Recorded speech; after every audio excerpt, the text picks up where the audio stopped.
Innal hamdalillah nahmaduhu wa nasta'inuhu wa nastaghfiruhu wa natubu ilaihi wa na'udzu billahi min shururi anfusina wa min sayyiati a'malina.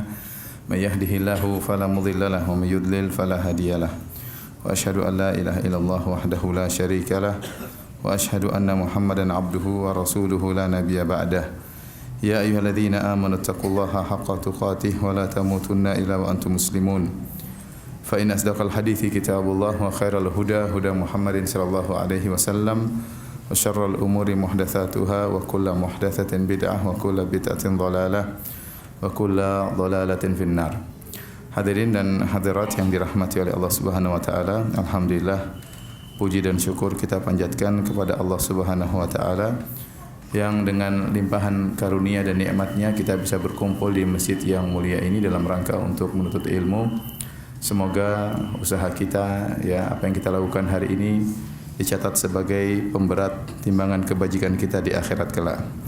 Salawat dan salam tercurahkan selalu kepada junjungan kita Nabi Muhammad sallallahu alaihi wasallam, juga kepada keluarganya serta seluruh sahabat beliau tanpa terkecuali. Pada kesempatan pagi hari ini kita akan membahas tentang faedah-faedah yang bisa diambil dari kisah wafatnya paman Nabi Abu Talib. Yang kisah wafatnya Abu Talib adalah kisah yang masyhur yang terdapat dalam hadis-hadis yang sahih, baik dalam Sahih Al-Bukhari, Sahih Muslim dan juga yang lainnya, dan juga masyhur dalam buku-buku sirah Nabi sallallahu alaihi wasallam. Dan wafatnya atau syakhsiyah atau kepribadian Abu Talib ini adalah perkara yang kontroversial antara ahlu sunnah dengan orang-orang Syiah. Orang-orang Syiah mereka menyatakan bahwasanya Abu Talib meninggal dalam keadaan Islam.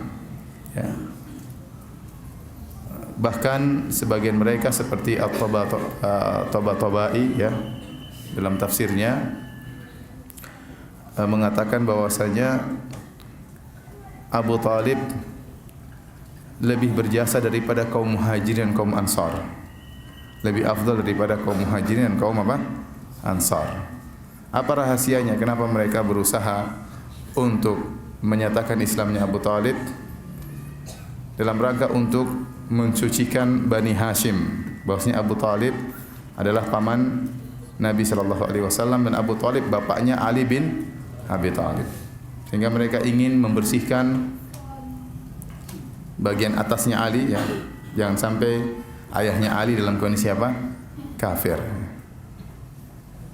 Dan juga Abu Talib adalah dari keluarga Nabi sallallahu alaihi wasallam, sehingga mereka ingin menjaga kesucian keluarga Nabi sallallahu alaihi wasallam jangan sampai tercoreng sama sekali. Tetapi hadis-hadis yang sahih dalam literatur kaum muslimin bahwasanya Abu Talib meninggal dalam kondisi kafir. Adapun orang-orang Syiah yang berusaha menyatakan Islamnya Abu Talib, maka mereka mendatangkan riwayat-riwayat yang dusta. Tidak ada riwayat-riwayat yang sahih tentang Islamnya Abu Talib. Dan kenyataan menunjukkan bahwasanya Abu Talib meninggal dalam kondisi kafir. Seandainya Abu Talib masuk Islam, dan sudah mengakui kebenaran Nabi sallallahu alaihi wasallam Islam sejak awal, maka Abu Talib pasti akan dimusuhi oleh orang kafir Quraisy. Ternyata Abu Talib tidak dimusuhi oleh orang kafir Quraisy karena orang kafir Quraisy segan sama Abu Talib. Kenapa? Karena dia masih dalam kondisi apa? Kafir. Jadi orang Syiah berusaha mengislamkan atau menyatakan Islamnya Abu Talib. Bahkan sebagian mereka menyatakan Abu Talib lebih afdal daripada kaum Al-Muhajirin dan kaum Ansar. Dan ini pernyataan yang sangat berbahaya. Adapun menurut kita umat Islam, bahwasanya Abu Talib meninggal dalam kondisi kafir, dalam kondisi musyrik, dan ada hikmah-hikmah yang dipetik dari dibalik meninggalnya Abu Talib dalam kondisi musyrik. Oleh karenanya Ibnu Hajar rahimahullahu taala juga menukil dari Ibnu Taimiyah rahimahullahu taala. Jadi Ibnu Taimiyah punya buku yang masyhur membantah orang-orang Syiah yang judulnya Minhajus Sunnah An-Nabawiyah, yang dicetak sekarang 9 jilid. Di situ beliau membantah seorang Rafidhah dan bantahannya sangat indah dan sangat luar biasa. Buku yang sangat indah sehingga diringkas oleh Az-Zahabi rahimahullahu taala. Az-Zahabi ulama besar di mazhab Syafi'iyah meringkas buku Minhajus Sunnah Nabawiyah, dan sebagian perkataan Ibnu Taimiyah dinukil oleh Ibnu Hajar dalam Fathul Bari. Dinukil oleh Ibnu Hajar dalam Fathul Bari dalam masalah ini. Dalam masalah ini.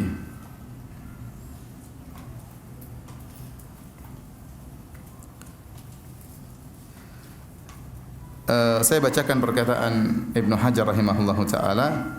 Beliau berkata, nama dari Abu Talib adalah Abdu Manaf. Abu Talib nama aslinya siapa? Abdu Manaf, ya. Wasmuhu indal jami' Abdu Manaf. Ini kata Ibnu Hajar, penulis Fathul Bari, dalam Fathul Bari. Dia berkata, dan nama Abu Talib menurut seluruh ulama adalah Abdu Manaf. Wa syadza man qala Imran. Dan telah nyeleneh orang yang mengatakan bahwasanya nama Abu Talib adalah Imran. Bal huwa qaulun batil. Ini adalah perkataan yang batil. Naqalahu Ibnu Taimiyah fi kitab Ar-Radd al-Rafidhi. Sebagaimana dinukil oleh Ibnu Taimiyah dalam kitabnya bantahan terhadap Ar-Rafidhah. Itu kitab Minhajus Sunnah Nabawiyah. Anna ba'd ar-Rawafid, Ibnu Taimiyah menukil bahwasanya sebagian orang-orang Syiah za'ama, menyangka anna qaulahu ta'ala innallaha astafa Adam wa Nuha wa ala Ibrahim wa ala Imrana 'alal alamin.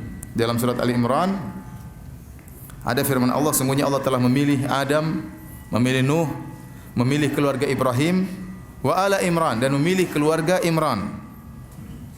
Maksudnya kata orang-orang Syiah, Ali Imran di situ maksudnya Alu Abi Talib, karena Abu Talib namanya Imran. Allah telah memilih keluarga Imran, maksudnya keluarga Abu Talib. Jadi Abu Talib bukan cuma masuk surga, bahkan Abu Talib dipuji oleh Allah dalam apa? Al-Quran. Jadi surat Ali Imran itu artinya surat Ali Abu Talib. Orang Syiah ngawur kalau sudah apa? Kalau sudah tafsir, ya. Wa anna isma Abi Talib Imran, dan namanya adalah Imran. Ini tidak benar. Perhatikan di sini maksud saya, kenapa saya sengaja menukil hal ini? Karena Ibnu Hajar menukil dari siapa? Ibnu Taimiyah. Oleh karenanya waktu Ibnu Taimiyah dikatakan sesat, ya. Bahkan ada yang mengatakan, barang siapa mengatakan Ibnu Taimiyah Syekhul Islam adalah kafir, maka dibantah oleh para ulama. Di antaranya oleh Ibnu Nasiruddin Ad-Dimashqi dalam kitabnya Ar-Raddul Wafir, bantahan terhadap orang yang menyesatkan Ibnu Taimiyah, dan buku itu diberi mukaddimah oleh Ibnu Hajar, di mana Ibnu Hajar memuji Ibnu Taimiyah dengan pujian yang sangat indah. Di antara perkataan Ibnu Hajar, ya, kalau tidak ada kebaikan Ibnu Taimiyah kecuali muridnya Ibnu Qayyim, maka sudah cukup. Seandainya Ibnu Taimiyah tidak punya kebaikan apapun kecuali punya murid namanya siapa? Ibnu Qayyim, maka sudah cukup tentang keagungan Ibnu Taimiyah rahimahullahu taala. Bagaimana lagi dengan keluasan ilmunya. Jadi Ibnu Qayyim adalah salah satu kebaikan dari kebaikan Ibnu Taimiyah rahimahullahu taala. Jadi Ibnu Hajar aja menukil dari siapa? Ibnu Taimiyah. Kemudian datang orang sekarang mengatakan Ibnu Taimiyah sesat dan menyesatkan. Ya, ini orang dai seperti ini, dai yang keblinger, ya.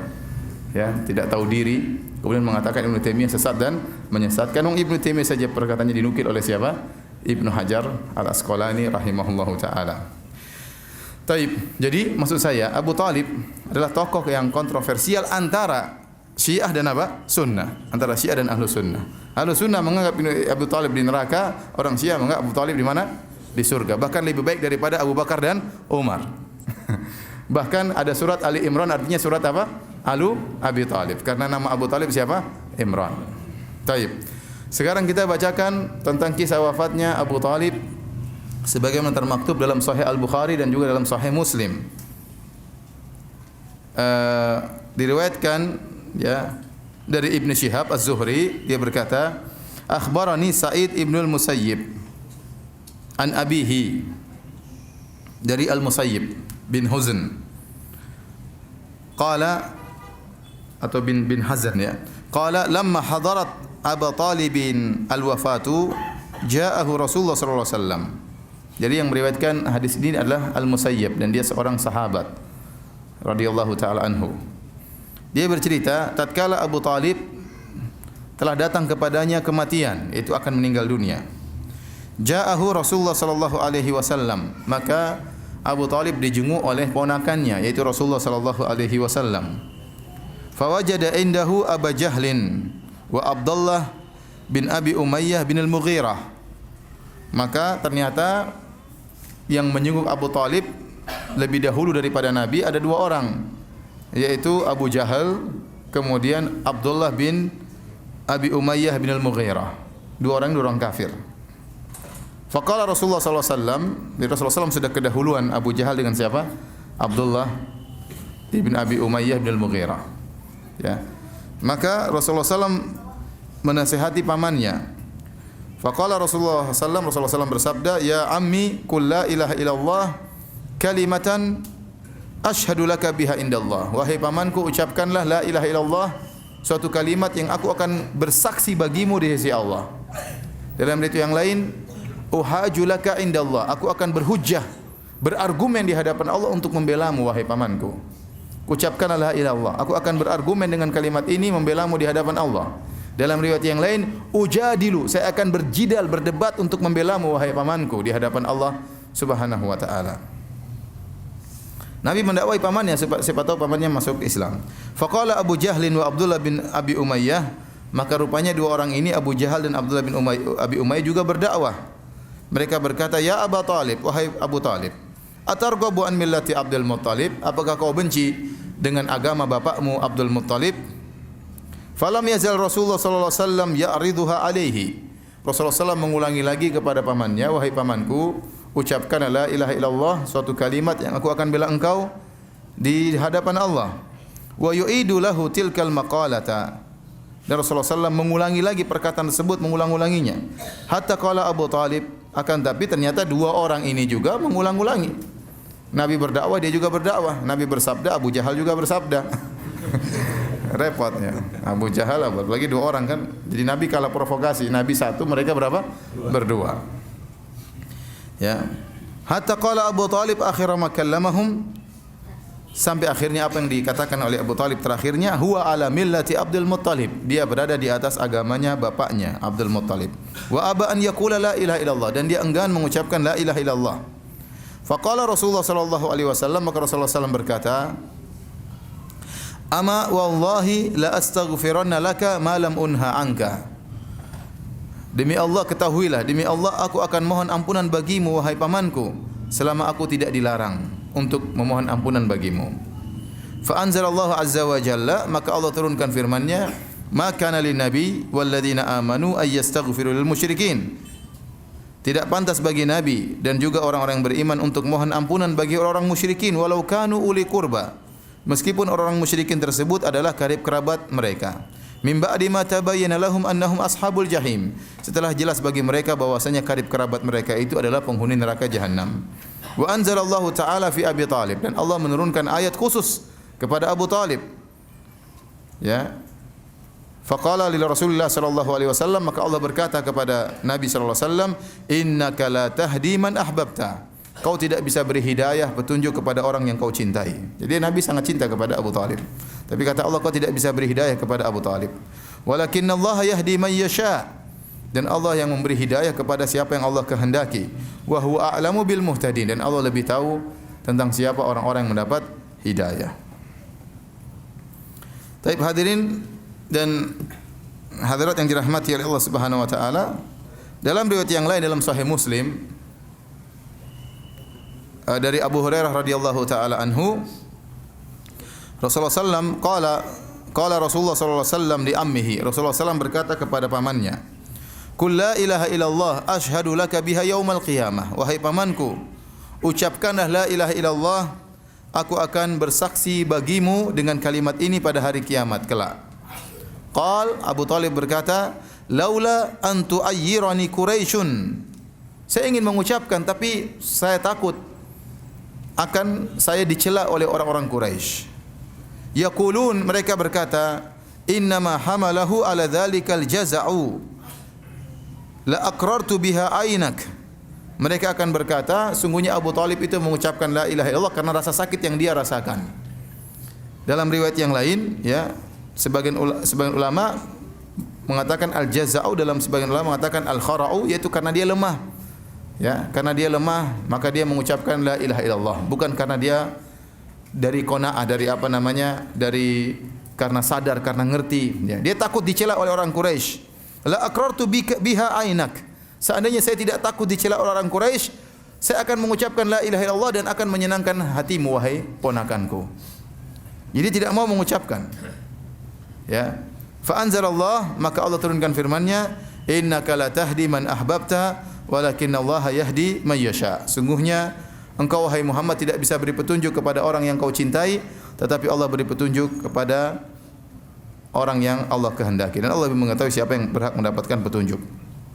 Oleh karenanya, di antara perkataan masyhur dari Abu Talib, beliau berkata, wa laqad alimtu bi anna dina Muhammadin min khairi adyanil bariyati dina walaula al malamatu wa hidharu masabbatin wa hadharu masabbatin lawajadtani samhan bidzaka mubina. Kata beliau Abu Talib, sungguh aku telah mengetahui bahwasanya agamanya Muhammad adalah agama terbaik dari seluruh agama manusia. Jadi di Jazirah Arab ada berbagai macam agama, ada agama Yahudi, ada agama Nasrani, ada agama musyrikin penyembah berhala, ya. Ada penyembah bintang-bintang, ada penyembah malaikat, ya. Kata dia, saya telah mengetahui agama Muhammad ini adalah agama yang terbaik di antara agama-agama yang ada. Kalau bukan karena cercaan orang-orang Quraisy dan karena khawatir saya dicaci maki oleh mereka, la wajadtani samhan bidzaka mubina. Kau akan dapati aku akan menerima agama Islam dan akan terang-terangan mengatakan Islam, tapi saya takut dicerca. Akhirnya Abu Talib meninggal dalam kondisi musyrik. Oleh karenanya telah datang hadis-hadis menunjukkan Abu Talib disiksa oleh Allah Subhanahu wa taala. Ya. Di antaranya dalam hadis dari Abu Sa'id Al-Khudri radhiyallahu taala anhu, bahwasanya beliau mendengar Nabi sallallahu alaihi wasallam berkata tatkala disebutkan tentang pamannya Abu Talib, maka Rasulullah SAW berkata, la'allahu tanfa'uhu syafa'ati yaumal qiyamah fayuj'alu fi dhahdahin minan nar yablughu ka'baihi yaghli minhu dimaguhu. Kata Nabi, semoga syafaatku bermanfaat bagi pamanku pada hari kiamat kelak. Fayuj'alu fi dhahdahin minan nar, maka dia akan diletakkan di dhahdah minan nar. Dhahdah itu semacam percikan kalau orang melewati misalnya apa namanya kolam yang rendah, ya, dia melewati air yang apa namanya tidak dalam, ya, sehingga airnya cuma mengenai kakinya atau mengenai apa percikannya cuma mengenai mata kakinya, kedua mata kakinya. Maka Rasulullah SAW mengatakan yuj'alu fi dhahdahin minan nar, maka dia akan diletakkan di neraka tapi dengan api yang sedikit saja yang hanya mengenai kakinya. Ya bulughu ka'baihi, api tersebut paling maksimal hanya sampai di kedua mata kaki Abu Talib.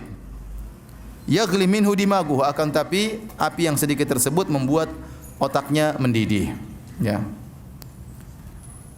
Dan disebutkan dalam riwayat yang lain, ahwanu ahli nar adzaban Abu Talib. Penghuni neraka jahanam yang paling ringan siksaannya adalah Abu Talib. Yang siksaan yang paling ringan tersebut hanyalah api yang mengenai kakinya, tapi ternyata membuat otaknya apa? Mendidih. Kemudian juga dalam hadis yang lain, Al-Abbas bin Abdul Muttalib radhiyallahu anhu, Al-Abbas pamannya Nabi sallallahu alaihi wasallam, saudaranya Abu Talib. Ya, Rasulullah SAW punya paman yang banyak, ya. Di antaranya Al-Abbas, di antaranya Hamzah. Ada 4 paman Nabi yang bertemu dengan Nabi waktu Nabi berdakwah. Di antaranya Al-Abbas dan Hamzah, Abu Lahab dan Abu Talib. Ini 4 paman Nabi sallallahu alaihi wasallam. 2 masuk Islam, 2 kafir. Yang masuk Islam Al-Abbas dan siapa? Hamzah. Hamzah meninggal dalam perang Uhud. Al-Abbas masih hidup setelah wafatnya Nabi sallallahu alaihi wasallam. Kemudian yang kafir Abu Lahab dan siapa? Abu Talib. 2 paman Nabi kafir, 2 paman Nabi masuk Islam. Subhanallah, paman Nabi yang kafir nama-namanya nama-nama musyrikin. Abu Lahab nama aslinya siapa? Abdul Uzza. Oleh karenanya Allah mengatakan tabbat yada Abi Lahab. Sebenarnya Allah mengatakan ini di antara kenapa Allah tidak menyebutkan nama Abu Lahab padahal namanya Abdul Uzza, karena Allah tidak ingin ada nama Abdul Uzza dalam Al-Qur'an. Ya, karena Abdul Uzza itu artinya hamba Al-Uzza. Bukan hamba Allah tapi hamba Al-Uzza, dan Al-Uzza adalah salah satu berhala yang disembah oleh orang kafir musyrikin. Maka Allah hanya menyebutkan kunyahnya Abu Lahab. Padahal namanya bukan Abu Lahab, namanya siapa? Abdul Uzza. Makanya tabbat yada Abi Lahab. Ya. Dan Abu Lahab adalah paman Nabi yang paling keras menentang dakwah Nabi sallallahu alaihi wasallam. Dia yang pertama mencela Nabi sallallahu alaihi wasallam waktu Nabi sallallahu alaihi wasallam mengumpulkan kaum musyrikin dan Nabi naik di atas bukit Safa. Kemudian Nabi sallallahu alaihi wasallam mengatakan, kalau saya mengatakan bahwasanya di balik gunung ini ada pasukan perang yang akan menyerang kalian, hal kuntum musaddiqiyya? Apa kalian akan membenarkan aku? Kata kaum Quraisy, ma jarrabna alaika kadziban. Kami tidak pernah tahu kau berdusta wahai Muhammad. Ma jarrabna alaika illa sidqan. Yang kami tahu kau hanyalah orang yang jujur. Maka Nabi mengatakan, fa inni mundziru lakum baina yaday adzabin syadid. Maka saya ingatkan kepada kalian, di hadapan kalian ada azab yang pedih kalau kalian tidak beriman kepada Allah. Maka yang pertama kali protes kepada Nabi pamannya Abu Lahab. Ya, dia mengatakan tabban laka ya Muhammad ali hadza jama'tana. Celaka engkau wahai Muhammad, apakah karena ini kau kumpulkan kami? Maka turunlah firman Allah Subhanahu wa taala, tabbat yada Abi Lahab. Celaka kedua tangan Abu Lahab. Jadi Abu Lahab ini paman Nabi, kurang ajar ya. Dia istrinya, anak-anaknya semua kurang ajar ya. Dia kurang ajar, istrinya juga apa? Allah sebutkan dalam Al-Qur'an, wa imra'atu hammalatal hatab. Sama Allah sebutkan istrinya ya. Juga celaka, anak-anaknya juga apa? Celaka. Satu keluarga celaka semua, keluarga Abu Lahab ya. Oleh karenanya disebutkan putri-putri Nabi di antaranya dinikahi oleh putra-putranya Abu Lahab. Putri-putri Nabi dinikahi oleh putra-putranya siapa? Abu Lahab. Dan ini sebelum Nabi mendakwahkan dirinya sebagai seorang nabi. Tatkala Nabi berdakwah dia adalah seorang nabi, maka Abu Lahab dan orang-orang Quraisy menyuruh putra-putranya Abu Lahab untuk menceraikan putri-putri Nabi, supaya Nabi dibuat sibuk dengan anak putri-putrinya yang sedih dicerai. Akhirnya diceraikan, di antaranya Ruqayyah dan Ummu Kalsum. Diceraikan. Padahal suami-suami mereka di antaranya adalah putra-putra siapa? Abu Lahab ya. Abu Lahab meninggal dalam kondisi kafir. Yang satunya lagi Abu Talib. Abu Talib juga namanya Abdu Manaf. Namanya siapa? Abdu Manaf. Dan juga bukan nama Islami, Abdu Manaf, hambanya Manaf. Ya, dan dia juga meninggal dalam kondisi kafir. Adapun paman Nabi yang masuk Islam adalah Al-Abbas dan Hamzah. Nama-nama Islami. Oleh karenanya sebenarnya mengatakan nama itu punya pengaruh. Nama itu punya apa? Pengaruh. Dan ini bukan suatu kebetulan yang menakjubkan. Abu Talib dan Abu Lahab nama-namanya bukan nama-nama Islami dan mereka mati dalam kondisi musyrik dan kafir. Adapun Al-Abbas dan Hamzah nama-namanya Islami, maka mereka masuk Islam dengan hidayah dari Allah Subhanahu wa taala. Taib. Al-Abbas pamannya Nabi dan saudaranya Abu Talib. Maka Al-Abbas bertanya kepada Nabi, "Ma agnaita an ammika fa innahu kana yahutuka wa yaghdabu laka." Wahai Muhammad, apa yang bisa kau bantu kepada pamanmu Abu Talib? Bukankah pamanmu Abu Talib dahulu yang membelamu? Dia marah untuk membelamu. Ya, dia yahutuka yaitu dia yuraik, dia memperhatikan engkau. Ya, dan dia marah karena engkau. Maka Nabi mengatakan ada manfaatnya. Ya. Saya kasih syafaat. Kalau saya tidak kasih syafaat, lakana fid darkil asfali minan nar. Laula ana lakana fid darkil asfali minan nar. Kalau bukan karena syafaatku, maka Abu Talib berada di neraka jahanam yang paling apa? Yang paling bawah. Tetapi kata Rasulullah SAW, huwa fi dhahdahin min nar. Walaula ana lakana fid darkil asfali minan nar. Dia berada di neraka yang bagian atas, yang hanya mengenai kakinya saja. Percikan-percikan api yang mengenai kakinya sampai ke kedua mata kakinya. Kalau bukan karena saya, dia di neraka yang paling bawah ya. Itu pun sudah sangat menyiksa. Ya, jadi disebutkan memakai sendal terbuat dari api membuat otak mendidih. Ini semua adalah dalil menunjukkan bahwasanya Abu Talib meninggal dalam kondisi musyrik. Ya, Abu Talib meninggal dalam kondisi musyrik dan meninggal dalam kondisi kafir. Oleh karenanya dia dimasukkan dalam neraka jahanam oleh Allah Subhanahu wa taala.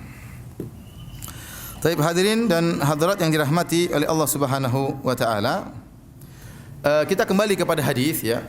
Dalam hadis Rasulullah SAW menyenguk pamannya Abu Talib yang dalam kondisi sakaratul maut ya. Ya. Dan ternyata sebelum Nabi datang sudah ada dua orang. Siapa? Abu Jahal dan Abdullah bin Abi Umayyah bin Al-Mughirah. Ibnu Hajar mengatakan wa yahtamil, dan bisa jadi hadir orang ketiga yaitu Musayyab. Karena yang meriwayatkan hadis ini adalah namanya Musayyab. Ini seorang sahabat juga. Tapi dia tidak bercerita tentang kehadirannya. Dia tidak bercerita tentang kehadirannya. Dan Abu Jahal, Abdullah bin Abi Umayyah bin Al-Mughirah dan Musayyab bin Huzan seluruhnya dari Bani Makhzum. Dari Bani Makhzum, Al-Makhzumi. Dan Al-Makhzumi ini kabilah dari Quraisy. Kabilah dari Quraisy yang mereka bersaing dengan Bani Hashim.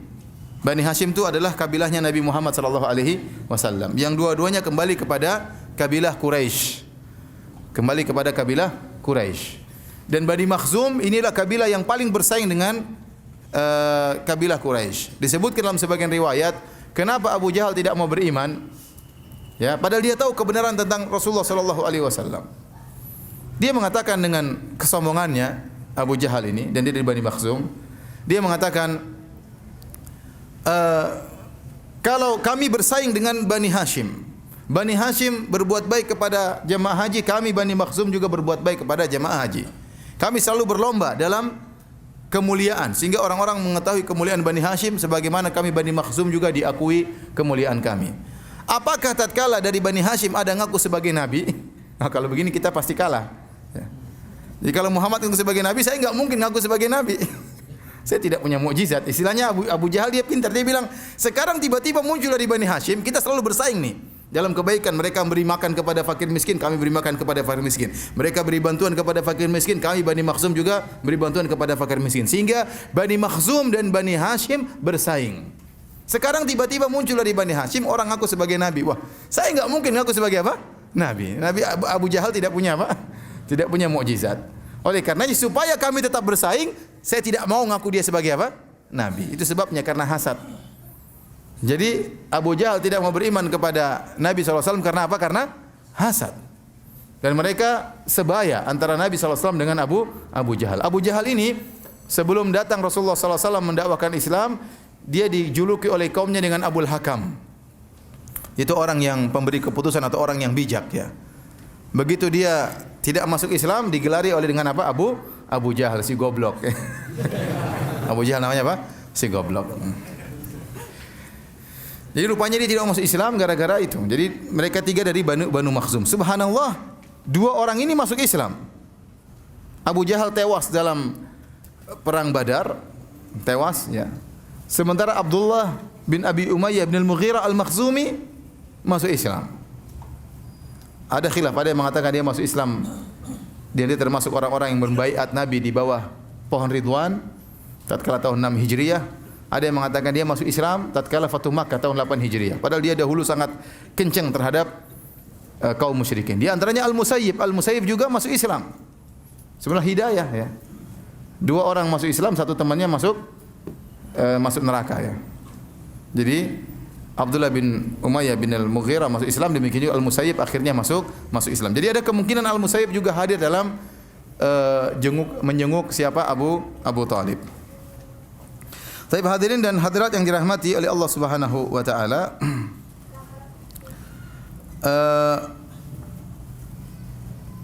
Nabi sallallahu alaihi wasallam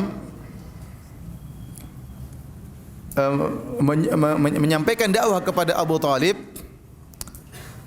sebelum al-mu'ayanah. Jadi dalam hadis Rasulullah SAW bersabda, Inna Allah yaqbalu taubatal abdi malam yughargir. Sungguhnya Allah menerima taubat seorang hamba sebelum nyawa di kerongkongan. Al-ghargharah, sebelum nyawa di kerongkongan. Nyawa sudah di kerongkongan, sudah al-mu'ayanah. Al-mu'ayanah itu melihat malaikat maut datang, maka sudah tidak bermanfaat. Tetapi kapan seorang kita bisa hukumi sudah dalam kondisi ghargharah, dalam kondisi nyawa sudah di kerongkongan dan sudah melihat malaikat, kita tidak tahu. Karena yang melihat malaikat cuma dia. Ya. Walakin la tubsirun, ya. Ya. Kata Allah Subhanahu wa taala, "Falaula idza balagatil hulqum wa antum hina idzin tanzurun wa nahnu aqrabu ilaihi minkum walakin la tubsirun." Tatkala nyawa sudah sampai di kerongkongan dan kalian melihat orang tersebut akan meninggal dunia. Wa nahnu aqrabu ilaihi minkum, dan kami lebih dekat kepada mayat tersebut daripada kalian. Nahnu di sini adalah para malaikat yang akan mencabut nyawanya. Walakin la tubsirun, tapi kalian tidak melihat malaikat tersebut. Tapi kalian tidak melihat malaikat tersebut. Malaikat maut waktu datang kepada seorang kalian tidak melihat. Ya. Jadi kita tidak tahu orang tersebut sudah muayyanah atau belum, kita tidak tahu. Makanya kalau ada orang mau meninggal, kita talkinkan saja la ilaha illallah. Siapa tahu dia mengucapkan la ilaha illallah sebelum malaikat maut mencabut apa? Nyawanya. Sebelum dia melihat malaikat maut. Kalau dia sudah lihat malaikat maut, kemudian dia mengucapkan la ilaha illallah, maka tidak bermanfaat.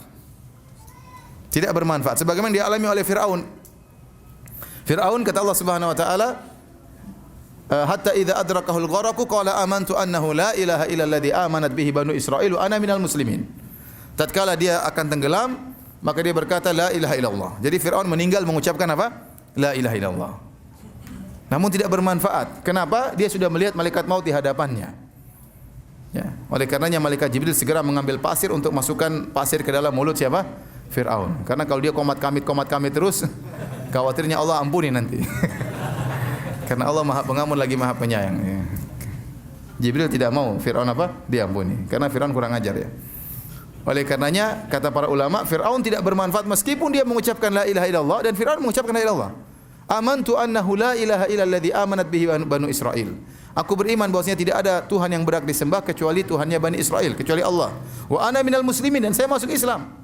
Kata Allah, al-ana wa qad asaita qablu wa kunta minal mufsidin. Sekarang baru kau sadar wahai Fir'aun, sebelumnya kau ya termasuk orang yang melakukan kerusakan. Maka tidak diterima la ilaha illallahnya.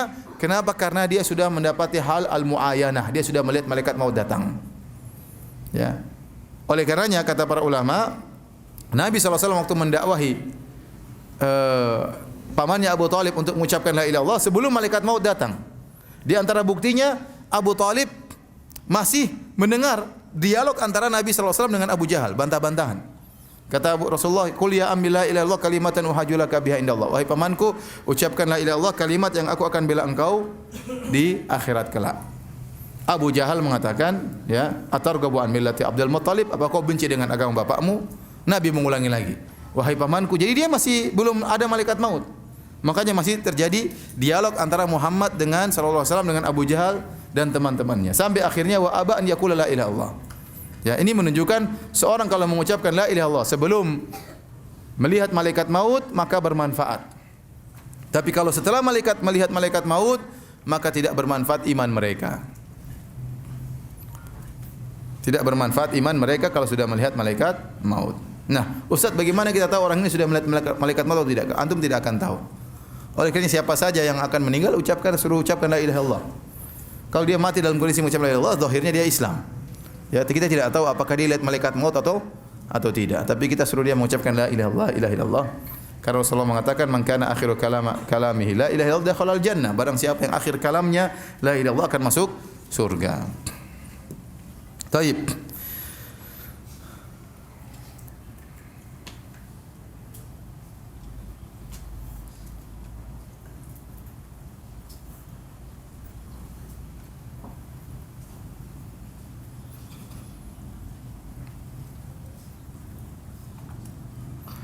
Hadirin hadirat yang dirahmati Allah Subhanahu wa taala, ada beberapa hikmah yang kita bisa ambil dari kisah wafatnya Abu Talib, paman Nabi sallallahu alaihi wasallam. Yang pertama, bahwasanya hidayah murni di tangan Allah Subhanahu wa taala. Hidayah ada dua. Kata para ulama, yang pertama namanya hidayah taufik, hidayatul irsyad. Yang pertama hidayatul irsyad, yaitu seorang memberi jalan, menunjukkan jalan kebenaran, menjelaskan tentang jalan kebenaran.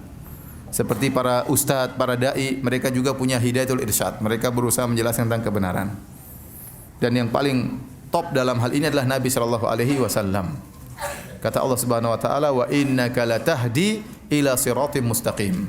Dan sungguh engkau benar-benar wahai Muhammad memberi petunjuk kepada jalan yang lurus. Yang paling afsah, yang paling lisannya fasih dalam menjelaskan kebenaran, yang paling ansah, yang paling memberi nasihat kepada umat dalam menyampaikan kebenaran, yang paling sabar, yang paling pintar Nabi sallallahu alaihi wasallam.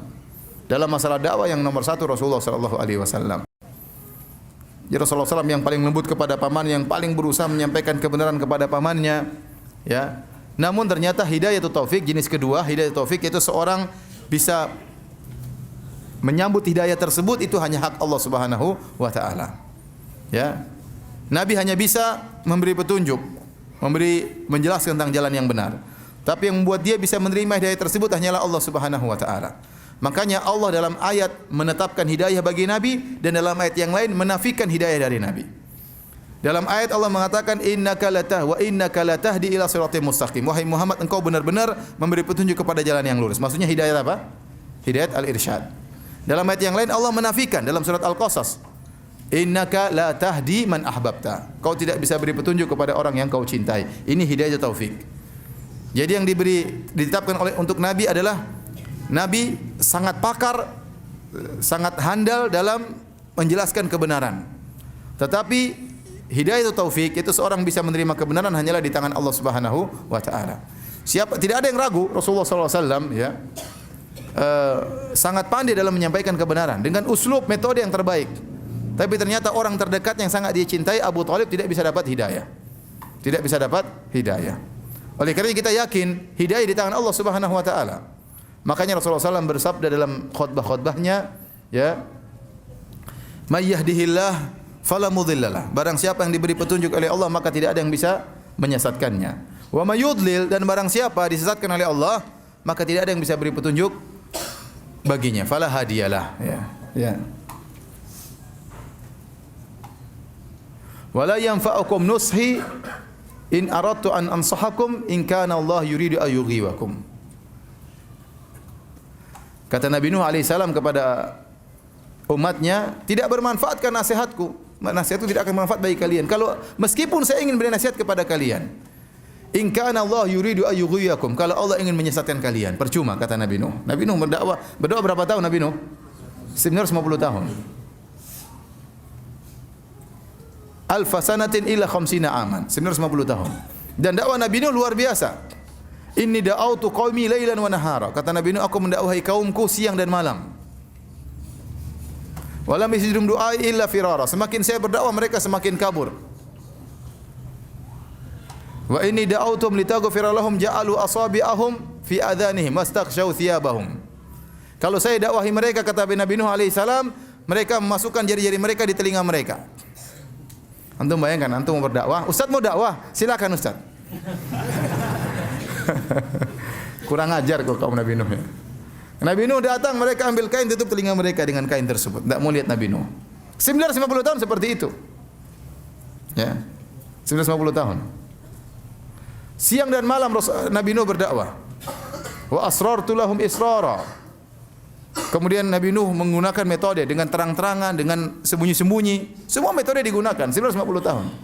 Tapi ternyata orang terdekatnya yang dia cintai tidak bisa dapat hidayah. Istrinya kafir, putranya juga apa? Kafir. Sampai di akhir lahzah, di akhir kesempatan, tatkala sudah turun hujan, kemudian air sudah keluar dari tanah, kemudian sudah ombak besar, Nabi Nuh masih mendakwahi putranya. Ya bunayyar kam ma'ana wa la takum ma'al kafirin. Wahai putraku, naiklah ke atas kapal bersamaku. Jangan kau termasuk orang-orang yang kafir. Maka anaknya tetap aja ngeyel. Ya. Dia mengatakan, aku akan sampai ke puncak gunung yang akan menyelamatkan aku. Akhirnya, wahala bainahumal mauju fakana minal mughraqin. Akhirnya anaknya dibawa oleh ombak kemudian mati. Jadi anak yang paling dia cintai pun tidak bisa dapat hidayah. Mau saya hidayah benar-benar murni di tangan Allah Subhanahu wa taala. Ya. Jangan salah paham. Sebenarnya orang mengatakan, Ustaz, istri saya suruh ngaji enggak mau. Hidayah di tangan Allah. Istrinya Nabi Nuh aja kafir. Istrinya Nabi Lut aja kafir, istri saya biarin. Tidak, bukan begitu ya. Antum jangan berdalil dengan Nabi Nuh. Nabi Nuh dakwanya berapa tahun? 950 tahun. Ente baru dakwah cuma sekali-sekali, kemudian bilang istri saya tidak dapat hidayah kayak istri Nabi Nuh. Ya. Ya, ente tidak sabar seperti Nabi Nuh alaihissalam. Ya kecuali kalau ente sudah dakwah, udah pelan-pelan, kemudian sudah kasih hadiah, tetap saja tidak mau ngaji, itu benar, itu hidayah di tangan Allah. Tapi baru sekali, kemudian sudah putus asa, itu enggak benar. Ya. Nabi Nuh tidak putus asa 950 tahun. Baru kemudian Allah turunkan apa? Azab kepada mereka. Ini bukan kesabaran tingkat rendah. Ini kesabaran tingkat tinggi, super sabar 950 tahun. Dengan model audiens yang kurang ajar ya. Saya bisa bayangkan tadi. Ya, silakan Nabi Nuh mau berdakwah silakan. Innal hamdalillah itu diginiin orang gimana enggak enak. Paling tidak enak. Saya bisa bayangkan beratnya Nabi Nuh alaihissalam. Demikian Nabi Lut alaihissalam, istrinya kafir. Jadi hidayah murni di tangan Allah Subhanahu wa taala. Tidak ada yang ragu tentang kepandaian Nabi Nuh, tidak ada yang ragu tentang kepandaian Nabi Lut. Tidak ada yang ragu tentang hikmahnya Nabi Muhammad dalam berdakwah. Tapi ternyata paman yang sangat dia cintai tidak bisa masuk Islam. Dan Rasulullah SAW sangat cinta kepada pamannya. Sampai Allah sebutkan, innaka la tahdi man ahbabta. Kau tidak bisa beri petunjuk kepada orang yang kau cintai. Kenapa? Karena Abu Thalib ini jasanya besar kepada Nabi SAW. Jadi Abdul Muttalib kakek Nabi. Ya, Nabi SAW namanya Muhammad bin Abdullah bin Abdul Muttalib. Kemudian bin Hashim, bin Abdi Manaf, bin Qusay, bin Kilab dan seterusnya. Ya, Nabi Muhammad SAW punya kakek namanya Abdul Muttalib. Abdul Muttalib punya beberapa istri. Dari istri-istrinya kemudian lahir anak-anak laki-laki. Ya. Kalau nggak salah ada 10 anak ya. Kemudian di antaranya yang satu istri adalah Abdullah dan Abu Talib. Hamzah dan Abbas dari ibu-ibu yang lain. Paham? Dari istri-istri yang lain. Jadi Abdul Muttalib kakek Nabi punya beberapa istri. Di antara istrinya punya anak 2, yaitu Abdullah sama siapa? Abu Talib. Jadi Abu Talib ini adalah saudara kandung satu bapak dan satu ibu dengan Abu Talib. Makanya waktu Abdul Muttalib meninggal dunia, Abdul Muttalib mewasiatkan kepada Abu Talib untuk merawat Muhammad sallallahu alaihi wasallam. Karena Muhammad adalah keponakan dari saudara kandungnya Abdullah. Padahal ada paman-pamannya yang lain. Kenapa Abdul Muttalib tidak mengatakan kepada Abu Lahab untuk merawat Nabi? Karena Abu Lahab dari istri yang lain. Abu Lahab adalah anaknya Abdul Muttalib dari istri yang lain. Adapun Abu Talib dan Abdullah satu bapak dan satu ibu. Oleh karenanya waktu umur 8 tahun Abdul Muttalib meninggal, kakeknya Nabi, maka kemudian dirawat oleh siapa? Nabi dirawat oleh Abu Talib. Oleh karenanya jasa Abu Talib sangat luar biasa. Jasa Abu Talib sangat luar biasa. Dari sini kita bisa ambil faedah yang kedua, hikmah yang kedua, bahwasanya orang kafir sebaik apapun kalau dia tidak beriman kepada Allah Subhanahu wa taala, maka tetap di neraka jahanam.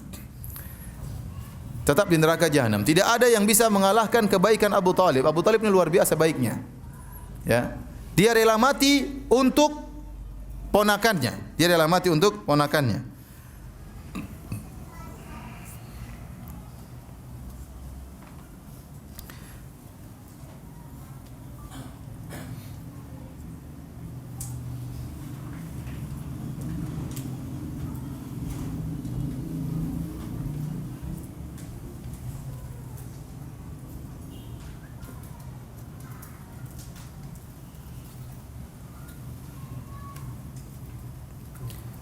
Intinya ada perkataannya dari dinukil oleh Ibnu Hajar ya. Abu Talib intinya mengatakan mereka tidak akan bisa mengganggumu wahai ponakanku sampai aku dikubur. Aku akan bela terus engkau sampai aku dikuburkan. Jadi benar-benar dia jasanya kepada Nabi luar biasa. Ya.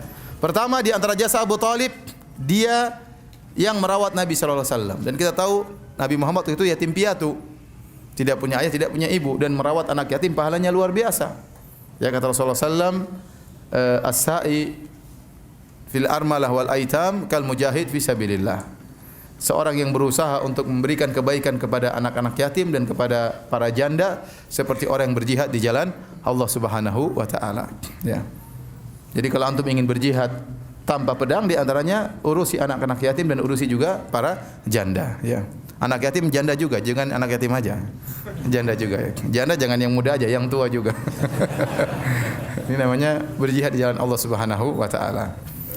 Kemudian juga dalam hadis Rasulullah SAW mengatakan ana wa kafilul yatim kahataini fil jannah. Aku dan pengurus anak yatim seperti dua jari ini di surga. Jadi dekat dengan Nabi sallallahu alaihi wasallam. Ini pahala besar merawat anak-anak yatim. Apalagi anak yatim tersebut ternyata Muhammad sallallahu alaihi wasallam. Jadi kita tahu bagaimana jasanya Abu Talib. Ya, luar biasa merawat Nabi Muhammad sallallahu alaihi wasallam. Maka Nabi sangat sayang kepada Abu Talib. Dan Abu Talib ini orang yang miskin. Dia orang terpandang nasabnya tinggi tapi dia miskin. Makanya waktu Nabi SAW sudah besar, Nabi menyuruh anak-anaknya dibagi-bagi. Ali bin Abi Thalib diambil oleh Nabi. Kenapa Abu Thalib tidak mampu merawat siapa? Ali. Kemudian Ja'far diambil oleh siapa lagi? Diambil oleh pamannya kalau nggak salah Abbas. Tinggal Aqil kalau nggak salah di Abu Thalib. Jadi anak-anaknya dibagi-bagi. Karena Abu Thalib dalam kondisi apa? Miskin. Ya, tapi dia orang terpandang karena nasabnya tinggi. Anaknya Abdul Muthalib. Abdul Muthalib adalah pimpinan orang-orang Quraisy. Ya. Jadi Abu Thalib orang yang sangat baik. Tetapi meskipun baiknya luar biasa, tidak bermanfaat baginya tatkala dia meninggal dalam kondisi musyrik. Dan ada orang-orang seperti ini yang kebaikannya luar biasa, tapi ternyata di neraka jahanam. Contoh seperti Abdullah bin Jud'an. Abdullah bin Jud'an, kata Aisyah radhiyallahu taala anha, ya Rasulullah, Abdullah bin Jud'an kana yasilur rahim, kana yaqrid dhaif, kana yut'im at-ta'am, hal yanfa'uhu dzalik? Wahai Rasulullah, bagaimana Abdullah bin Jud'an? Dahulu adalah orang yang baik, suka menyambung silaturahmi, suka memberi makan kepada fakir miskin, suka menjamu tamu. Apakah bermanfaat? Kata Rasulullah SAW, la, tidak bermanfaat. Lam yakul yauman qat rabbi ighfirli khati'ati yaumiddin. Dia tidak pernah berkata, ya Allah ampuni dosa-dosaku pada hari kiamat kelak. Maka Abdullah bin Jud'an meskipun baik, meninggal dalam kondisi musyrik, maka tidak bermanfaat kebaikannya. Contoh orang yang baik lagi seperti Amr bin Luhai al-Khuzai. Amr bin Luhai al-Khuzai disebutkan dalam buku-buku sejarah seperti Akhbar Makkah, ya, Lil Azruqi, kemudian juga Al-Bidayah wa Nihayah karya Ibnu Katsir. Bagaimana Amr bin Luhai al-Khuzai adalah seorang yang sangat dermawan, sering memberikan makanan yang begitu banyak kepada jemaah haji. Namun kata Nabi SAW, ra'aitu Amr bin Luhai al-Khuzai yajurru qasbahu finnar. Aku melihat Amr bin Luhai al-Khuzai menggeret ususnya di neraka jahanam. Kenapa? Li'annahu awwalu man sayyaba sawaib. Karena orang yang pertama kali melakukan kesyirikan di kota Makkah. Kebaikannya tidak bermanfaat. Contohnya juga Hatim. Ada sahabat namanya Adi bin Hatim. Adi bin Hatim dulu Nasrani kemudian masuk Islam. Dan ayahnya Hatim At-Ta'i terkenal orang yang sangat dermawan.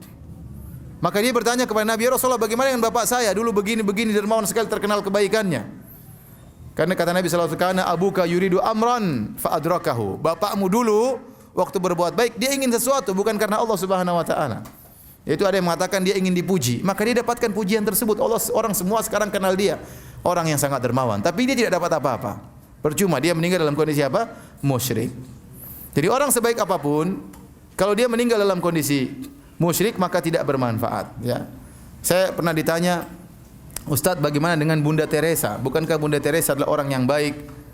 Masa dia di neraka jahanam? Ya. Saya katakan, Bunda Teresa saya tidak kenal siapa dia itu, ya. Ya, tidak pernah WhatsAppan juga, enggak pernah. Saya enggak tahu. Ya. Tetapi kalau dia meninggal dalam kondisi musyrik, percuma. Mana lebih besar jasanya? Dia atau Abu Thalib? Mana lebih besar jasanya? Dia atau Abu Thalib? Abu Thalib lebih besar jasanya. Ngerawat anak yatim tersebut Muhammad sallallahu alaihi wasallam. Meskipun akhlaknya baik terhadap manusia, tidak berakhlak kepada Allah Subhanahu wa taala. Tidak berakhlak. Jadi sering saya sampaikan. Kita diciptakan oleh Allah, kata Allah, "Ma khalaqtul jinna wal insa illa liya'budun." Tidaklah aku ciptakan jin dan manusia kecuali untuk beribadah kepadaku. Itu tujuan kita diciptakan, untuk mentauhidkan Allah Subhanahu wa taala. Ternyata kemudian kita diciptakan, kita tidak beribadah kepada Allah, maka bahkan kita mengambil tandingan-tandingan bagi Allah. Kita berbuat kesyirikan, berarti kita tidak beradab dan tidak berakhlak kepada Allah, meskipun kita berakhlak kepada orang lain. Percuma, tidak ada faedahnya. Kalau Anda tidak berakhlak kepada Allah, Anda tidak ada nilainya di sisi Allah Subhanahu wa taala. Ibarat saya sering sampaikan contoh sederhana, ada dua orang tua, ayah dan ibu, telah berjasa terhadap anaknya. Ibunya telah mengandungnya 9 bulan, kemudian menyusuinya, ayahnya sudah mencari nafkah setengah mati, membanting tulang, kemudian bekerja keras untuk mendidik anaknya. Kemudian anaknya besar, disekolahkan di luar negeri, dibiayai semuanya dengan habis-habisan, mungkin ayahnya jual rumah, jual mobil dan macam-macamnya. Kemudian setelah sampai besar, anak tersebut ternyata berbakti kepada ayah yang lain. Ternyata berbakti kepada ibu yang lain. Kira-kira ayahnya marah atau tidak? Kurang ajar seperti ini. Sama, Allah Subhanahu wa taala sudah kasih kita fasilitas, kasih pendengaran, penglihatan, akal, pikiran, kasih rizki yang tiada henti-hentinya. Kemudian kita beribadah kepada selain Allah Subhanahu wa taala. Makanya dalam hadis Ibnu Mas'ud bertanya kepada Nabi sallallahu alaihi wasallam, "Ayu dzambi a'zam?" Ya Rasulullah, dosa apa yang paling besar? Maka Kata Nabi SAW, anta ja'ala lillahi niddan wa huwa khalaqak. Engkau mengambil tandingan bagi Allah, yaitu kau menyembah kepada selain Allah, padahal yang ciptakan engkau cuma Allah Subhanahu wa taala. Enggak boleh seperti ini. Namanya tidak beradab. Kalau ada anak durhaka tidak beradab kepada orang tuanya, padahal yang kasih fasilitas orang tuanya. Ya sama kalau Anda punya istri, Anda melamar seorang wanita, kemudian Anda bayar mahar mahal, ya. Belum lagi uang naik kalau orang Bugis, ya.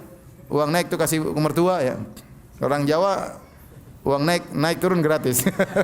Jadi uang naik bayar, kemudian mahar lagi bayar, kemudian walimah bayar, kemudian ternyata istri Anda gemuk minta ke salon Anda bayar, mungkin sedot lemak dan macam-macamnya. Kemudian setelah dia cantik, kemudian dicium sama orang. Kira-kira gimana? Ini kurang ajar ini, istri kurang ajar ya. Sudah dikasih semua fasilitas, kemudian dinikmati oleh orang lain. Dia baktinya diserahkan bukan kepada suaminya tapi kepada lelaki yang lain. Ini kurang ajar namanya. Maka saya katakan, orang sebaik apapun, akhlaknya seindah apapun, tetapi kalau dia ternyata tidak berakhlak kepada Allah, neraka jahanam. Berbeda dengan pendapat orang-orang liberal. Orang liberal mengatakan, agama itu yang penting adalah mengantarkan kepada akhlak yang baik. Mau agamanya apa saja, mau musyrik, enggak apa-apa. Yang penting akhlaknya baik. Kalau dia akhlak baik masuk surga. Kita bilang enggak benar ini. Enggak benar. Karena meskipun dia akhlaknya baik kepada manusia, kalau akhlaknya bejat kepada Allah, masuk neraka. Dan saya sering sampaikan, bagaimana menurut Anda wahai orang liberal tentang orang yang ateis, tidak percaya sama Tuhan, tapi akhlaknya baik? Kalau orang ateis ini akhlaknya baik, masuk surga atau masuk neraka? Menurut orang-orang liberal masuk apa? Masuk surga. Menurut orang liberal masuk surga. Gimana kita masukkan dalam surga sementara dia tidak percaya surga? Orang ateis tersebut tidak percaya adanya Tuhan apalagi surga. Jadi ini dalil bahwasanya seorang sebaik apapun kalau meninggal dalam kondisi musyrik maka tidak bermanfaat. Seperti Abu Talib, baiknya luar biasa tapi dia bahkan rela mati untuk Islam. Tapi tatkala dia meninggal dalam kondisi musyrik maka dia masuk neraka jahanam. Kemudian di antara dan saya sampaikan juga, jadi waktu wafatnya Abu Talib dikatakan wafatnya sekitar 3 tahun sebelum hijrah. Dan beberapa hari bersamaan dengan wafatnya Khadijah radhiyallahu taala anha, istri Nabi sallallahu alaihi wasallam. Maka sebagian ahli sejarah menamakan tahun tersebut dengan tahun kesedihan. Ya, Amul Huzn, tahun kesedihan, ya. Sebagian ulama menyamakan demikian, dan memang benar-benar Nabi diuji pada tahun tersebut. 2 orang yang sangat dekat dengannya selalu membantu dakwah baginya meninggal dunia. Khadijah radhiyallahu anha membantu dengan seluruh hartanya. Saudagar, kaya raya, memberikan hartanya seluruh kepada Nabi sallallahu alaihi wasallam. Dan Khadijah benar-benar merawat anak-anaknya sehingga Nabi bisa fokus untuk berdakwah. Tidak terlalu sibuk dengan memikirkan anak-anaknya. Duit semua disediakan oleh istrinya Khadijah radhiyallahu taala anha. Ya, kalau pulang maka disambut oleh Khadijah radhiyallahu taala anha. Kalau Nabi SAW dalam kondisi sedih, maka yang menemani kesedihannya, yang menasihati Nabi adalah Khadijah radhiyallahu taala anha. Istri yang sangat dia cintai tersebut akhirnya meninggal dunia. Bersamaan dalam beberapa hari juga meninggal Abu Talib yang selama ini membela dia. Tidak ada yang berani mengganggu Nabi waktu Abu Talib hidup. Karena kalau ada yang berani ganggu Nabi, ingin melukai Nabi, melempar pasir atau segalanya, akan berhadapan dengan siapa? Abu Talib. Dan mereka segan dengan Abu Talib. Karena Abu Talib adalah paman Nabi yang nasabnya sangat tinggi. Anaknya pimpinan orang-orang Quraisy, anaknya Abdul Muttalib. Namun tatkala Abu Talib meninggal dunia, mulailah mereka berani memaki Nabi, berani menyakiti Nabi sallallahu alaihi wasallam. Makanya tahun tersebut disebut oleh sebagian ahli sejarah dengan Amul Huzn, yaitu tahun kesedihan. Taib, hadirin dan hadirat yang dirahmati Allah Subhanahu wa taala, di antara faedah yang kita bisa ambil dari kisah ini, ya.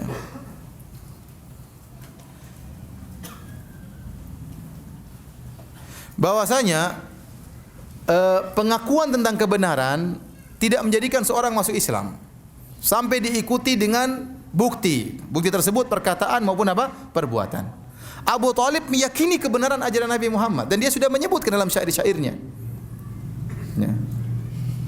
Dan dia mengatakan, walaqad alimtu bi anna dina Muhammadin min khairi adyanil bariyati dina. Sungguh aku telah tahu bahwasanya agama Muhammad adalah agama yang terbaik di antara agama-agama masyarakat. Kalau bukan karena cercaan dan karena khawatir dengan makian, la wajadtani samhan bidzaka mubina. Kau akan dapati aku masuk Islam dan aku akan terang-terangan menyatakan Islam. Namun dia tidak mau. Dia tidak mau menyatakan Islam. Jadi meyakini kebenaran Islam tidak membuat seorang masuk Islam. Oleh karena tidak benar perkataan sebagian orang Murji'ah, seperti orang Jahmiyah yang mengatakan bahwasanya Islam iman adalah ma'rifah, mengenal kebenaran. Belum tentu. Betapa banyak orang mengenal kebenaran namun tidak masuk Islam. Contohnya siapa? Contohnya Abu Thalib. Contohnya siapa? Contohnya adalah Heraklius. Heraklius waktu didakwahi oleh Nabi sallallahu alaihi wasallam, dikirim surat, dia tahu tentang kebenaran Rasulullah sallallahu alaihi wasallam. Sampai dia mengatakan dalam Sahih Bukhari, dia mengatakan, kalau apa yang kau katakan wahai Abu Sufyan tentang Muhammad itu benar, saya memiliki maudhi'a qadamayya hataini. Maka Muhammad itu akan menguasai tempat singgasanaku ini, tempat kedua kakiku ini. Dia akan menguasai singgasanaku. Kalau saya mampu, saya akan mendatangi dia. Ya, saya akan bersimpuh di hadapannya. Intinya Heraklius mengakui kebenaran Rasulullah sallallahu alaihi wasallam, tetapi dia tidak mau masuk Islam. Kenapa? Dia tidak ingin ditinggal oleh rakyatnya. Dia tidak ingin jatuh kekuasaannya. Makanya di akhir hayatnya dia kumpulkan rakyatnya setelah dia mendengar tentang Nabi sallallahu alaihi wasallam, dia yakin Nabi di atas kebenaran. Kemudian dia surati temannya juga adalah pendeta juga yang pintar. Dia, bagaimana menurut kamu? Kata pendetanya, benar, itu Muhammad yang kita tunggu-tunggu. Nabi akhir nabi yang terakhir yang kita tunggu-tunggu. Akhirnya dia kumpulkan rakyatnya, dia mengatakan, wahai rakyatku, apa kalian ingin kerajaan kalian tetap jaya? Kalau kalian ingin kerajaan kalian tetap jaya, maka berimanlah kepada Nabi ini. Ternyata rakyatnya semua berontak, ingin kabur. Kata dia, enggak, balik.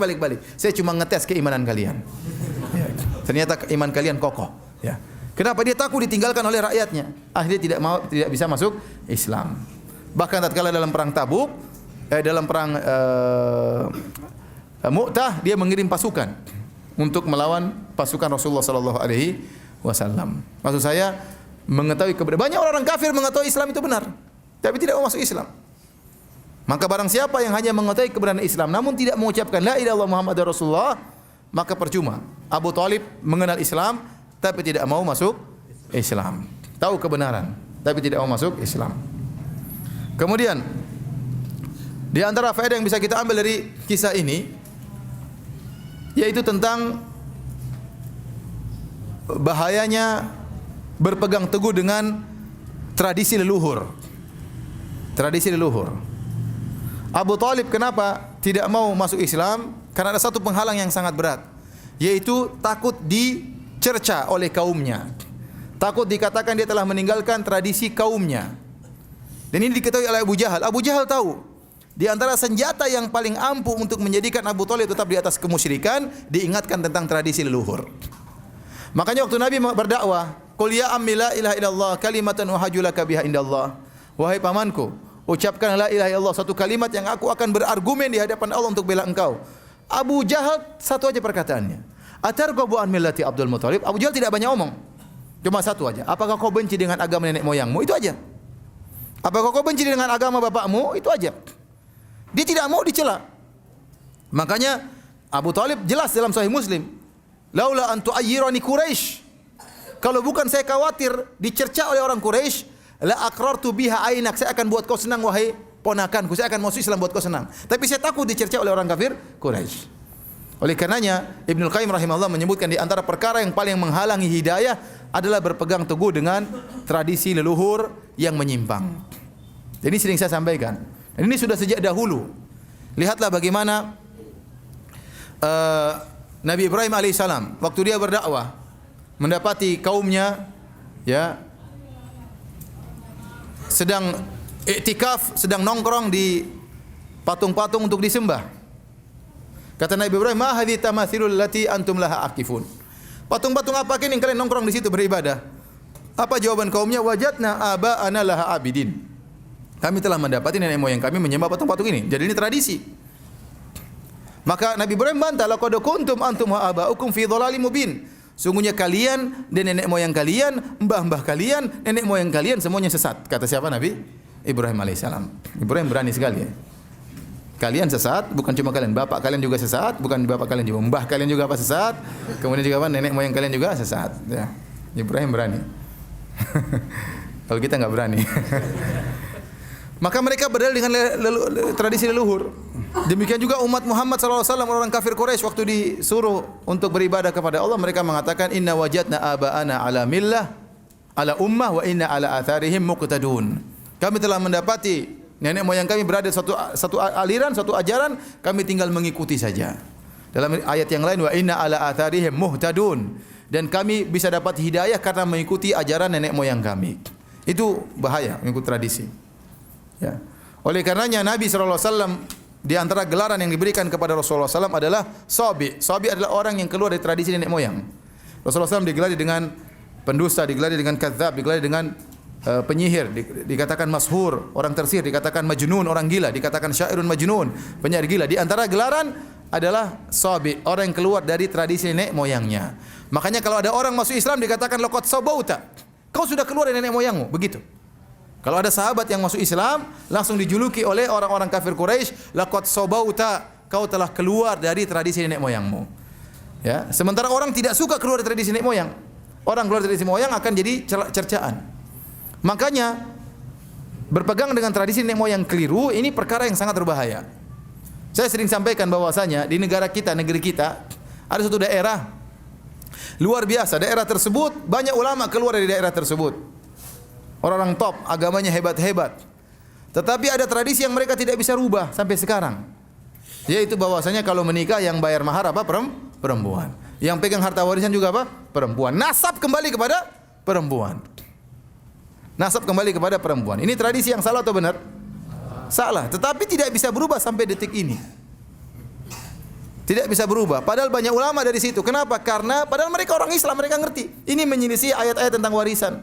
Ini menyelisih aturan Islam tentang masalah nasab. Nasab kok kepada ibu. Yang bayar mahar juga aturan semua salah. Tetapi tidak bisa berubah sampai sekarang. Kenapa? Masalahnya apa? Tradisi.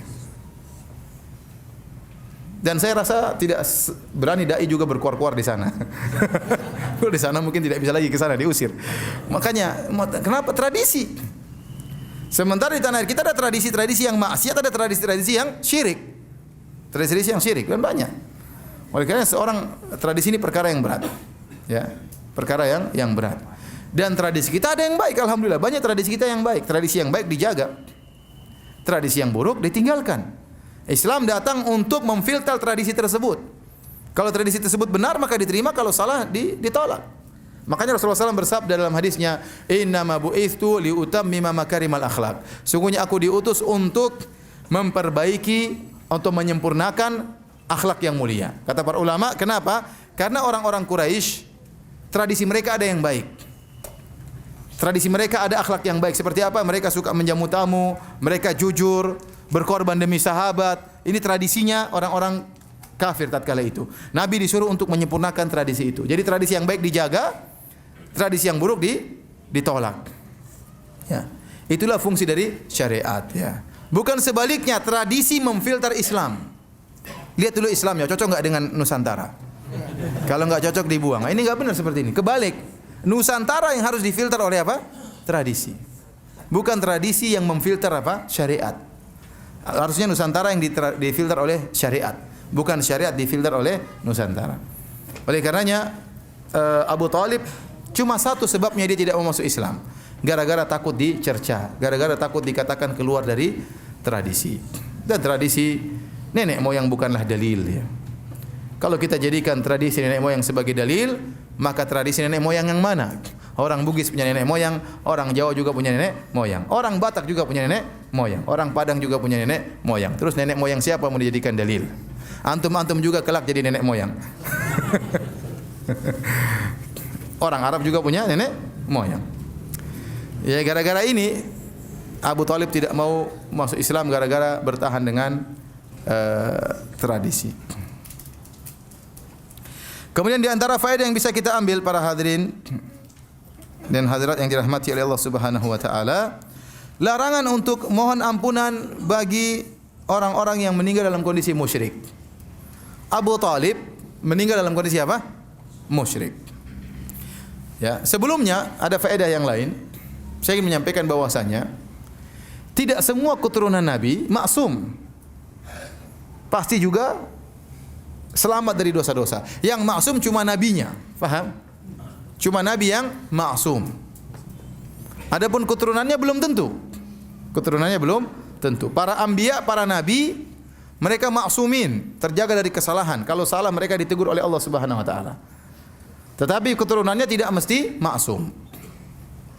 Taib. Di antara dalilnya ini disampaikan oleh Syaukani rahimahullah dalam tafsirnya. Al-Imam Syaukani berkata, contoh Nabi Ibrahim alaihissalam. Nabi Ibrahim alaihissalam punya dua anak yang menjadi nabi, Ishak dan siapa? Ismail.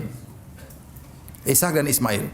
Ternyata tidak semua keturunan Ishak orang soleh dan tidak semua keturunan Ismail orang soleh.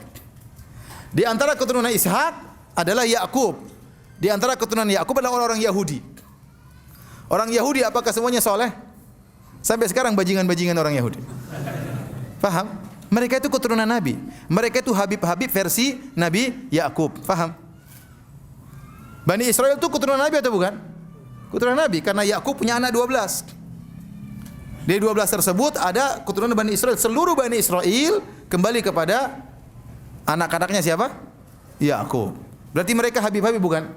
Habib-Habib versi Nabi Yakub, versi Yahudi. Ternyata ada keturunan Nabi yang tidak maksum. Contoh juga Nabi Ismail. Nabi Ismail alaihissalam Nabi atau bukan? Nabi. Di antara keturunan Nabi Ismail adalah Quraisy. Di antara orang Quraisy Abu Jahal. Paham? Abu Jahal, Abu Lahab, itu semua orang Quraisy. Apakah mereka maksum keturunannya? Tidak. Makanya saya katakan di antara keturunan Nabi tidak maksum. Yang maksum cuma siapa? Nabinya. Jangan kita terperangkap dengan orang Syiah. Orang Syiah mereka meyakini bahwasanya imam 12 semuanya maksum. Kita bilang yang maksum cuma Nabi sallallahu alaihi wasallam. Makanya yang dijadikan berdalil dalam syariat hanyalah hadis-hadis Nabi. Karena yang maksum cuma siapa? Nabi. Fatimah tidak maksum, Ali tidak maksum. Yang maksum cuma Nabi sallallahu alaihi wasallam. Nah, mereka punya keyakinan, kata mereka tidak, keturunan Nabi maksum, di antaranya Imam 12. Tatkala Imam 12 ini maksum, makanya sumber hukum mereka bukan cuma hadis Nabi, tapi juga hadis imam-imam. Repot. Jadi agama ini belum sempurna, Imam 12 belum muncul. Imam 12 nanti muncul tatkala keluar Dajjal, kata mereka. Imam 12 sudah sembunyi waktu umur masih 5 tahun, sembunyi dalam gua Sirdap sekitar tahun 250-an Hijriah. Sampai sekarang belum nongol. Sudah berapa tahun? Sudah 1200 tahun belum nongol. Jadi umurnya lebih tua daripada Nabi Nuh alaihissalam. Ngapain tidak nongol-nongol ya? Saatnya sekarang nongol harusnya. Ya. Taib.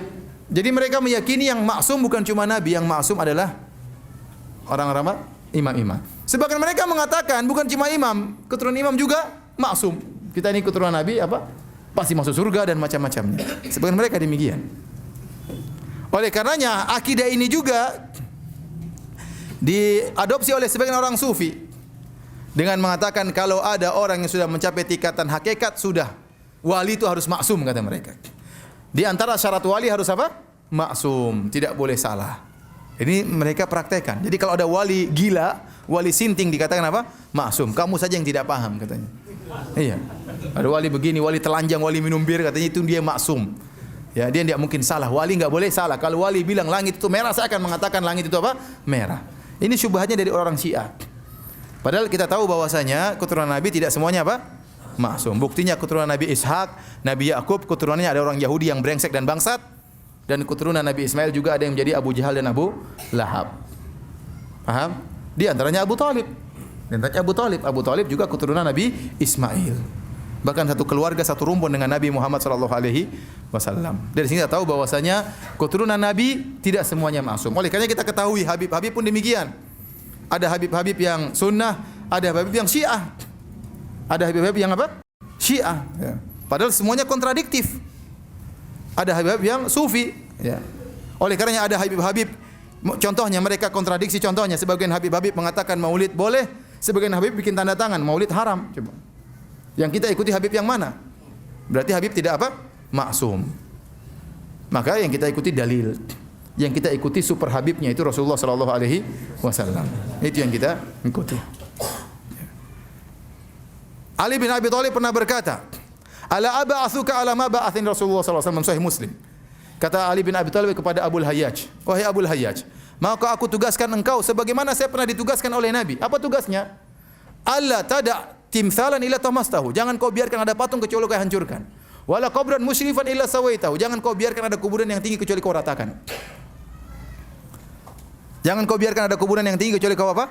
Ratakan. Sebagian Habib malah meninggikan apa? kuburan. Sekarang kita ikuti Habib sekarang atau Habib Ali bin Abi Thalib? Atau Habib Muhammad sallallahu alaihi wasallam? Habib Muhammad sallallahu alaihi wasallam pernah menyuruh Habib Abi Thalib, Habib Ali bin Abi Thalib untuk meratakan apa? Kuburan. Sekarang sebagian Habib malah memelihara apa? Kuburan ditinggikan. Maka saya katakan, ya, keturunan Nabi harus kita hormati. Rasulullah SAW mengatakan, "Udzakirukumullah fi ahli baiti." Aku ingatkan kalian untuk menghargai, untuk menghormati keturunanku. Tetapi kalau keturunan Nabi SAW melakukan kesalahan, kita harus tegur. Tidak boleh kita biarkan. Dan mereka tidak maksum. Mereka tidak apa? Maksum. Contohnya Abu Thalib, keturunan Nabi siapa? Ismail. Tidak maksum. Taib. Faedah berikutnya, larangan untuk memohon ampunan bagi orang musyrikin. Dalam Sahih Bukhari dan Sahih Muslim, maka turunlah firman Allah Subhanahu wa taala, "Innaka ma kana lin-nabi wal ladzina amanu ayastaghfirul musyrikin walau kanu uli qurba min ba'di ma tabayyana lahum annahum ashabul jahim." Tidak pantas bagi nabi, tidak boleh bagi seorang nabi dan juga orang yang beriman untuk mohon ampunan bagi orang musyrikin setelah jelas bahwasanya mereka penghuni neraka jahanam meskipun mereka adalah karib kerabat. Nabi dilarang untuk mohon ampunan bagi Abu Thalib. Nabi dilarang mohon ampunan bagi Abu Thalib karena dia musyrik. Dan ayat ini juga ya turun kepada Nabi sallallahu alaihi wasallam tatkala Nabi ingin mohon ampunan bagi ibunya. Sebagian dijelaskan oleh Al-Hafidz Ibnu Hajar rahimahullahu taala dalam Fathul Bari. Kata Ibnu Hajar, wa qad thabata anna Nabiy sallallahu alaihi wasallam ata qabra ummihi lamma tamara. Telah sahih, telah valid bahwasanya Nabi sallallahu alaihi wasallam mendatangi kuburan ibunya tatkala beliau berumrah. Fasta'dzana rabbahu ayastaghfira laha. Maka dia pun mohon izin kepada Allah untuk mohon ampunan bagi ibunya. Fa nazalat hadhil ayah. Maka turunlah ayat ini, larangan. Maka lin nabi walladzina amanu ayastaghfirul musyrikin walau kanu uli qurba. Tidak boleh bagi nabi dan orang-orang beriman untuk mohon ampunan bagi orang-orang musyrikin meskipun mereka adalah karib kerabat mereka.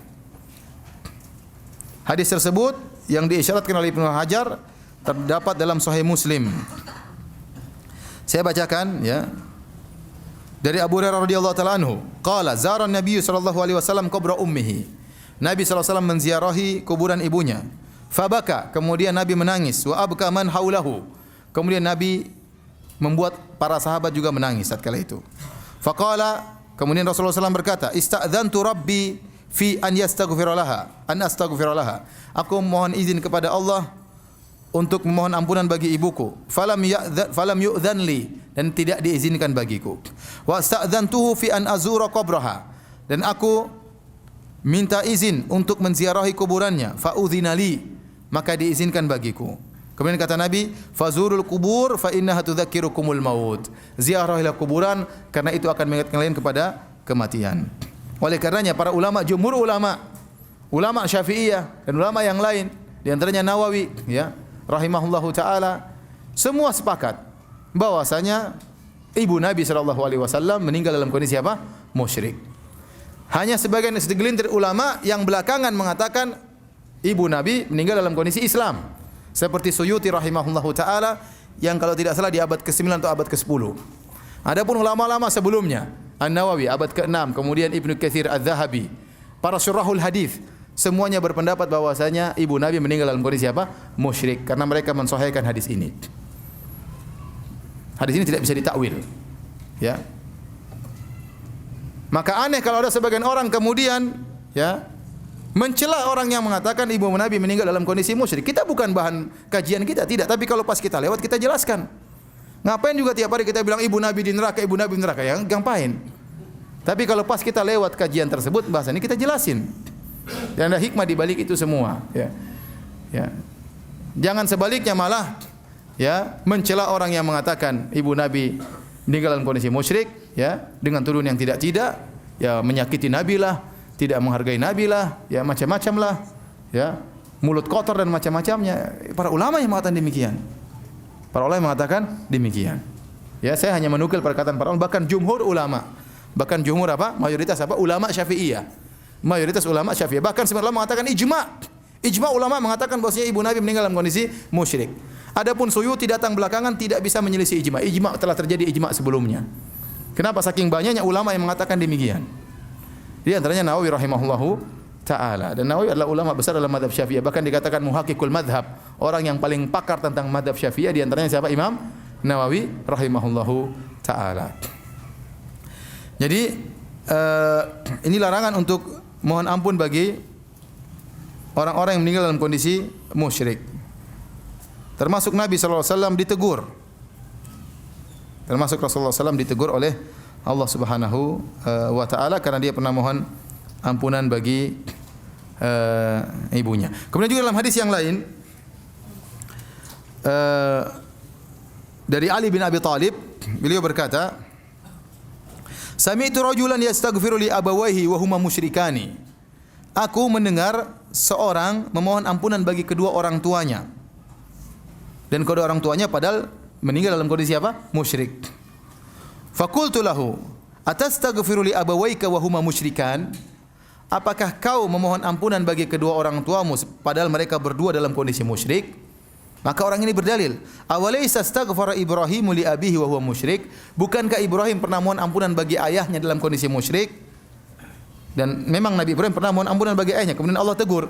Akhirnya tidak boleh lagi. Ya. Wa ma kana istighfaru Ibrahim li abihi illa an mau'idatin wa'adaha iyyah.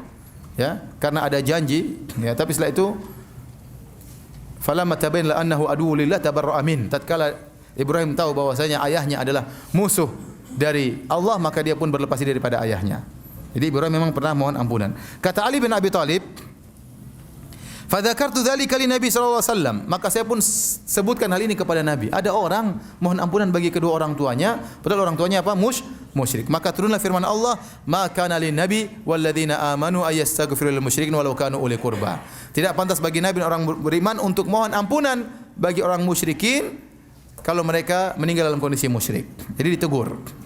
Ini semua dalil bahwasanya tidak boleh mohon ampunan bagi orang meninggal dalam kondisi musyrik. Adapun menziarahi boleh. Orang tua, misalnya ada orang tua meninggal dalam kondisi kafir, kita ziarahi boleh. Nabi sallallahu alaihi wasallam menziarahi apa? Ibunya. Rasulullah SAW menangis. Para ulama menjelaskan kenapa Rasulullah SAW sedih. Ibunya tidak sempat masuk Islam, meninggal dalam kondisi musyrik. Ya. Oleh karenanya, tidak ada hadis-hadis, satu hadis pun yang menjelaskan Nabi pernah mohon ampunan bagi ayah dan ibunya. Tidak ada dalilnya. Ya, kira-kira kalau ayah dan ibu Nabi meninggal dalam kondisi Islam, kira-kira Nabi sering mendoakan ayah ibunya atau tidak? Pasti datang dalam banyak hadis. Tapi satu hadis pun tidak ada. Jangankan hadis sahih, hadis palsu pun tidak ada. Rasulullah SAW pernah mendoakan ayah dan ibunya. Ini semakin menguatkan bahwasanya ayah dan ibunya meninggal dalam kondisi apa? Musyrik. Memang ada khilaf, tapi saya katakan khilafnya belakangan. Ulama-ulama dulu mengatakan sebagaimana zahirnya hadis. Muncul Imam Suyuti rahimahullah. Dan Imam Suyuti bukan orang yang maksum, dia punya kesalahan juga. Dia imam besar. Termasuk dia yang mengatakan Imam Suyuti bahwasanya hari kiamat umur umat manusia cuma 1500 apa? Tahun. Dan itu salah, Imam Suyuti salah. Dia imam besar tapi dia salah. Ya, kita kembali kepada dalil zahir hadis bahwasanya demikian Rasulullah SAW dilarang, ditegur oleh Allah tatkala mohon ampunan bagi Abu Thalib dan juga bagi ibunya. Oleh karenanya dalam Sunan Nasa'i ya, dan yang lainnya, waktu Abu Thalib meninggal dunia, maka Ali bin Abi Thalib datang kepada Nabi sallallahu alaihi wasallam. Ali berkata, "Ya Rasulullah, wahai Rasulullah, inna ammaka Syekh ad-Dhal qad mat." Perhatian perkataan Ali. Padahal ini bapaknya sendiri. Jadi Ali berbicara tentang bapaknya Abu Thalib. Dia mengatakan, "Wahai Rasulullah, pamanmu yaitu Abu Thalib, Asy-Syaikh ad-Dhal, orang yang tua yang sesat sudah mati." Yang bilang gitu siapa? Anaknya sendiri. Kata Rasulullah SAW, "Idhhab fawari." Sana pergi kubur dia. Kata Ali bin Abi Thalib, "La uwari, saya tidak mau menguburkan bapakku. Innahu mata musyrikan." Sungguhnya dia meninggal dalam kondisi apa? Musyrik. Kata Rasulullah SAW, "Idhhab fawari, pergilah kau dan kuburkanlah." Meskipun seorang meninggal dalam kondisi musyrik harus dikubur, ya. Maka akhirnya fadhahabtu fawaraituhu. Maka saya pun pergi dan saya pun menguburkan bapakku, ya. Baik hadirin dan hadirat yang dirahmati Allah Subhanahu wa taala, sampai di sini saja mungkin kajian kita tentang masalah hikmah dari kematian atau wafatnya Abu Thalib. Ini dalil bahwasanya seorang harus banyak meminta petunjuk kepada Allah Subhanahu wa taala. Kedekatan seorang dengan ulama, kedekatan seorang dengan ustaz, ya, kerabat dia dengan ustaz, dengan ulama tidak ada jaminan. Tidak ada jaminan sama sekali. Yang beri petunjuk hanyalah Allah Subhanahu wa taala dan menyesatkan hanyalah Allah Subhanahu wa taala. Maka seorang berusaha senantiasa berdoa kepada Allah agar diberi hidayah dan dikuatkan di atas hidayah. Di antara doa agar kita senantiasa dapat hidayah adalah ihdinas siratal mustaqim. Ihdinas siratal mustaqim. Ya Allah, tunjukkanlah aku kepada jalan yang lurus. Artinya apa? Kalau aku belum berada di atas jalan yang lurus, ya Allah, tunjukkanlah aku jalan yang lurus. Kalau seandainya aku sudah berada di jalan yang lurus, tegarkanlah aku di atas jalan lurus tersebut, ya Allah. Kalau seandainya aku sudah tegar di atas jalan yang lurus, ya Allah, bukakanlah aku jalan-jalan kebaikan yang lain. Maka seorang senantiasa berdoa tatkala mengucapkan inna siratal mustaqim, benar-benar dia konsentrasi minta hidayah kepada Allah. Nabi SAW sering berdoa, ya muqallibal qulub tsabbit qalbi ala dinik. Wahai zat yang bolak-balik hati manusia, tegarkanlah hatiku di atas agamamu.